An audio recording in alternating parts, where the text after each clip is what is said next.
परमेश्वर के दैनिक वचन। लोगों ने लंबे समय से परमेश्वर में विश्वास किया है, फिर भी उनमें से ज्यादातर को इस बात की समझ नहीं है कि परमेश्वर शब्द का अर्थ क्या है। वे बस घबराहट में अनुसरण करते हैं। उन्हें नहीं पता कि वास्तव में मनुष्य को परमेश्वर में विश्वास क्यों करना चाहिए या परमेश्वर क्या है। अगर लोग सिर्फ परमेश्वर में विश्वास करना और उसका अनुसरण करना जानते हैं, लेकिन ये नहीं जानते कि परमेश्वर क्या है, और अगर वे परमेश्वर को भी नहीं जानते, तो क्या ये बस एक बहुत बड़ा मजाक नहीं है? इतनी दूर आने के बाद भले ही लोगों ने अब तक बहुत से स्वर्गिक रहस्य देखे हैं और गहन ज्ञान की बहुत सी बातें सुनी हैं जो मनुष्य ने पहले कभी नहीं समझी थीं, फिर भी वे बहुत से अत्यंत प्राथमिक सत्यों से अनजान हैं जिन पर मनुष्य ने पहले कभी चिंतन नहीं किया। कुछ लोग कह सकते हैं, हमने कई वर्ष परमेश्वर में विश्वास किया है, हम कैसे नहीं जान सकते कि परमेश्वर क्या है? क्या ये प्रश्न हमारा निरादर नहीं करता? लेकिन वास्तविकता ये है कि यद्यपि आज लोग मेरा अनुसरण करते हैं, किंतु वे आज के किसी भी कार्य के बारे में कुछ नहीं जानते और सबसे स्पष्ट और आसान प्रश्नों को भी समझने में विफल हो जाते हैं। परमेश्वर से संबंधित अत्यंत जटिल प्रश्नों की तो बात ही छोड़ दो। जान लो कि जिन प्रश्नों से तुम लोगों का कोई वास्ता नहीं है, जिन्हें तुम लोगों ने पहचाना नहीं है, वही वे प्रश्न हैं जिन्हें समझना तुम लोगों के लिए सबसे आवश्यक है, क्योंकि तुम केवल भीड़ के पीछे चलना जानते हो और उस चीज पर कोई ध्यान नहीं देते और उसकी कोई परवाह नहीं करते जिससे तुम्हें स्वयं को सुसज्जित करना चाहिए। क्या तुम सचमुच जानते हो कि तुम्हें परमेश्वर में विश्वास क्यों करना चाहिए? क्या तुम सचमुच जानते हो कि परमेश्वर क्या है? क्या तुम सचमुच जानते हो कि मनुष्य क्या है?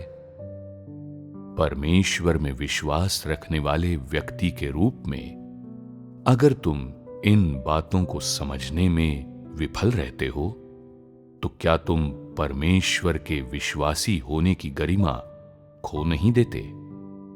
आज मेरा कार्य ये है, लोगों को उनका सार समझाना, वो सब समझाना जो मैं करता हूं, और परमेश्वर के असली चेहरे से परिचित करवाना। ये मेरी प्रबंधन योजना का अंतिम कार्य है, मेरे कार्य का अंतिम चरण है। यही कारण है कि मैं तुम लोगों को जीवन के सारे रहस्य पहले से बता रहा हूं, ताकि तुम लोग उन्हें मुझसे स्वीकार कर सको। चूंकि ये अंतिम युग का कार्य है, इसलिए मुझे तुम लोगों को जीवन के सारे सत्य बताने होंगे जिन्हें तुम लोगों ने पहले कभी ग्रहण नहीं किया है, भले ही बहुत अपूर्ण और बहुत अनुपयुक्त होने के कारण तुम लोग उन्हें समझने या सहन करने में असमर्थ हो। मैं अपना कार्य समाप्त करूंगा, मैं वो कार्य पूरा करूंगा जो मुझे करना है, और तुम लोगों को उन सब आदेशों के बारे में बताऊंगा जो मैंने तुम लोगों को दिए हैं, ताकि ऐसा न हो कि जब अंधेरा छाए तो तुम लोग फिर से भटक जाओ और उस दुष्ट के कुचक्रों में फंस जाओ। कई तरीके हैं जिन्हें तुम नहीं समझते, कई मामले हैं जिनकी तुम्हें जानकारी नहीं है। तुम लोग इतने अज्ञानी हो। मैं तुम लोगों का आध्यात्मिक कद और तुम लोगों की कमियां अच्छी तरह जानता हूं। इसलिए यद्यपि कई वचन हैं जिन्हें समझने में तुम लोग असमर्थ हो, फिर भी मैं तुम सब लोगों को ये सारे सत्य बताने का इच्छुक हूं जिन्हें तुम लोगों ने पहले कभी ग्रहण नहीं किया है, क्योंकि मुझे इस बात की चिंता रहती है कि अपने वर्तमान आध्यात्मिक कद में तुम लोग मेरे प्रति अपनी गवाही पर कायम रहने में समर्थ हो या नहीं। ऐसा नहीं है कि मैं तुम लोगों के बारे में कम सोचता हूं, लेकिन तुम सभी लोग जंगली हो जिन्हें अभी मेरे औपचारिक प्रशिक्षण से गुजरना है, और मैं बिल्कुल नहीं देख सकता कि तुम लोगों के भीतर कितनी महिमा है।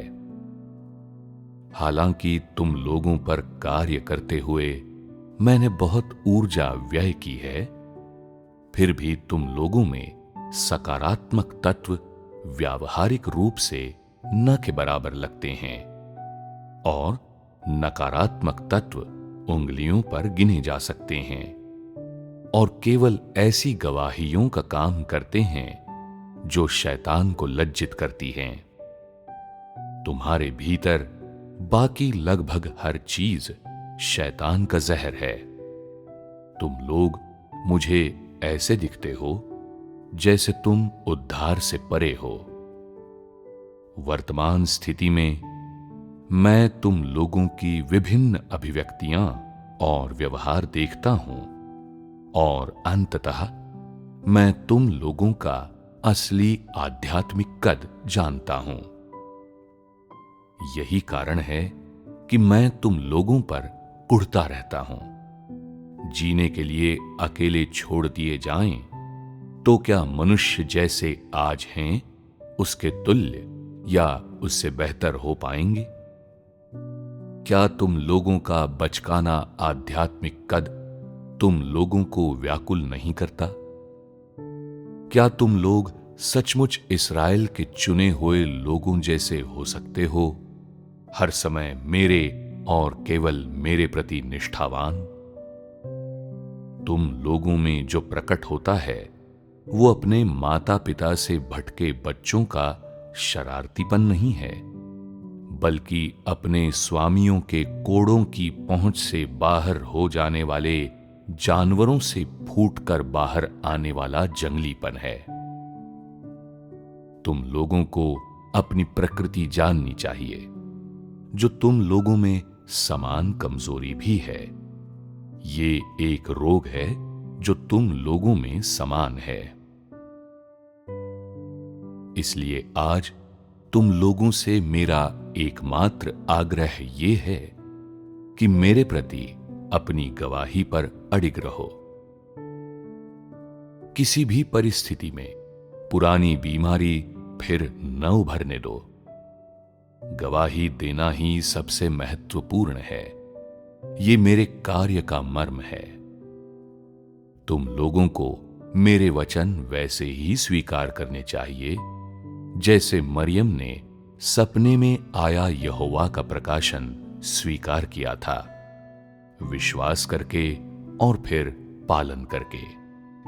केवल यही पवित्र होने की पात्रता रखता है, क्योंकि तुम लोग ही हो जो मेरे वचन सबसे अधिक सुनते हो, जिन्हें मेरा सबसे अधिक आशीष प्राप्त है।